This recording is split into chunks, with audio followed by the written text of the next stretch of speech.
or Oang fam. Be one of us. So nandito na yung sinasabi ko sa inyo sorpresa natin kanina na makakasama natin. Mabilis na men. Ayan sila oh. Parating na. Ang kwento kasi niyan, di ba itong boat na to, para to kay mama tsaka kay Dongdong. Ito yung for the boys, no? Ito yung magiging laruan ng boys. Ito yung gagamitin natin kapag tayo ay mag-ngingisda, papasok sa mga ilog-ilog o kung saan-saan man. Mamaya ako nagkukwento kung paano namin nakuha yan. Ayan, dikit. Just saluhin mo na kagad. Saluhin mo. Hup, hup, hup, hup, hup. Yan yung nakabalot dun banda sa dulo. Nakatch na kagad yung mga mata namin. Itong boat na to sabi namin ni mamang gano'n. Goods to, kaso lang hindi tayo kasya.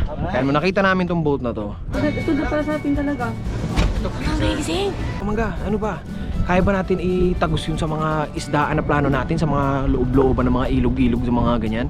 Sabi niya, alanganin yun kasi fiber, kasi isa pa para sa atin, at least sasama sila mama sa atin, may bahay sila. Tapos meron tayong pang ilog natin, pang spearfishing natin, pang isda natin, may backup na rin tayo sa tubig kasi tubig to maganda na meron laging backup. So just in case, pagka problema, may hihila sa inyo or may magre-rescue sa inyo kasi dalawang boat kayo.